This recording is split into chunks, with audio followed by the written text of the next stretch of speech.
বিদেশি। ওইটা বিদেশি হইতে পারে কিন্তু ওইটা আর আমি কইতে না, আমি আমার মার কিনে আনছি। ও মাল লগে ওরে লগে নিয়ে আইছে। মিস কিনে আনছি। কিন্তু এটা কি আবার বেটি গরু নাকি? না ওর না মা এটা তো বেটা, বেটি। এটা বেটা। ওই জিনিস দেখো, ওই জিনিস। বাজারে 15 করে। কত দিতেছে ব্যাপারী? বাড়ি কই আপনার? আমার বাড়ি হলো মাদারীপুর জেলা শিবচর। কাকার কথা ভালো লাগছে, আপন করে আগেই বলতে যে বাড়ি যে আমার দিতে নেই।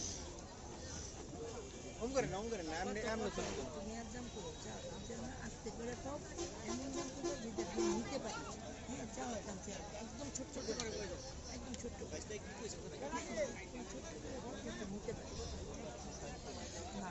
যদি তুমি ছোট্ট করে তাহলে বড় করে বিক্রি করতে পারো। বড় করে তেলে তো পরে 190 টাকা। বড় করে খেলে এই গরু 190 চায়, বড় করে একে তো এটা ক্রস।